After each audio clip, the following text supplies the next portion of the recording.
जब भी आपका ध्यान विचलित होता है पढ़ते समय, तब आप क्या करें, आपको लग रहा है कि मैं बार बार वही लाइन पढ़ रहा हूं और बार बार उसी को पढ़ रहा हूं, याद नहीं हो रही है, और इसके समय आपको क्या करना है, आप पढ़ते हैं मन में, ठीक है। उस समय जब आपका ध्यान विचलित होने लगता है और आपके वो समझ में नहीं आने लगती है, तब साथियों क्या करें, मैंने भी ये किया है, मैं आज भी ये करता हूं, जब पढ़ने बैठता हूं मेरा भी विचलन होता है पढ़ाई से, तब मैं ये करता हूं कि उसको हल्का सा, जो अपन कहते हैं बुदबुदाहट, हल्का सा जो है, आप रीडिंग करने बैठे तो उसे हल्का सा बोल कर पढ़ें, बोल कर पढ़ें, उसके अंदर बिल्कुल गुम हो जाए। बोल के पढ़ेंगे तो आप उसके अंदर घुस जाएंगे पूरे ही, और जब बोल के पढ़ेंगे तो आसपास की आवाज भी आपको विचलित नहीं करेगी, क्योंकि बोलकर पढ़ते हैं तो वो आपका अंदर, उसके अंदर ध्यान ज्यादा लगता है। साथियों इसको करके देख लेना, यह तरीका आपके लिए बहुत कारगर सिद्ध होगा।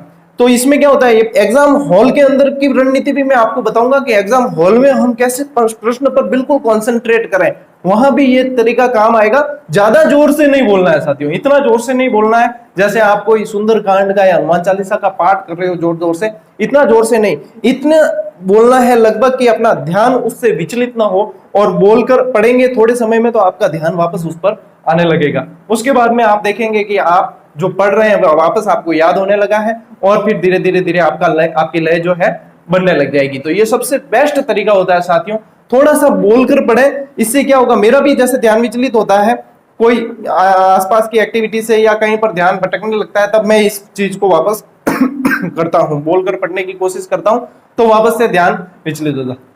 दूसरी चीज ये है कि आपका ध्यान विचलित इसलिए होता है क्योंकि आप फॉर्म की संख्या के बारे में सोचने लगते हैं कि फॉर्म इतने आ गए हैं, हमारा सिलेक्शन कैसे होगा, या ये चीज सोचने लगते हैं। तो साथियों ये चीज मैं बता दूं कि फॉर्म हर वैकेंसी में आते हैं, कंपटीशन सिर्फ 10% लोगों के अंदर ही होता है।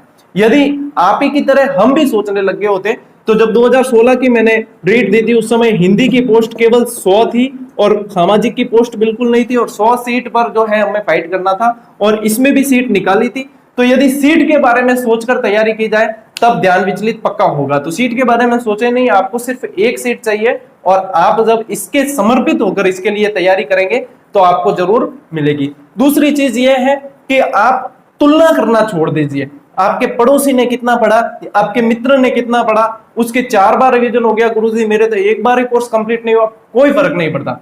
आप अपने आप में श्रेष्ठ हैं, इस बात को मान लीजिए। आप अपने आप में श्रेष्ठ है, आप जो पढ़ रहे हैं वो सबसे बेहतर पढ़ रहे हैं, इस बात को मान लीजिए। एक किताबों के ढेर से बचें, किताबों के ढेर से बचना है, किताबों से नहीं बचना है। किताबों के ढेर से बचने का मतलब यह है, आप साइकोलॉजी की 4 किताबें पढ़ रहे हैं, आप एसएसटी की 4 पढ़ रहे हैं, हिंदी की 2-3 पढ़ रहे हैं, इससे बचना है। आपको उनमें से सब में से एक एक बेस्ट सिलेक्ट करनी है और उसको बार बार पढ़ना है। ये हमेशा मैं कहता हूं, इनके किताबों के ढेर से बचना है।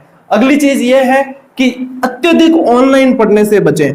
ऑनलाइन बहुत ज्यादा नहीं पढ़ना है साथियों, आप जितना किताबों को समय देंगे वही आपके काम होगा। यदि हम ऑनलाइन क्लास लेते हैं, मैं खुद ऑनलाइन क्लास ले रहा हूं, अब ये मैं किसी की आलोचना नहीं कर रहा हूं, मैं खुद ऑनलाइन क्लास ले रहा हूं, तो हो सकता है मैं मेरा ही विरोध कर रहा हूं, लेकिन आप प्रतियोगियों के लिए ये बेस्ट है कि अत्यधिक ऑनलाइन से बचें। मैं नहीं कहता कि यदि आप मेरा ही चैनल देखें या किसी और का देखें, यदि आप वैसे ही ध्यान लगा पाते हैं और आपको समझ में आ रहा है तो आपको कुछ देखने की जरूरत नहीं है।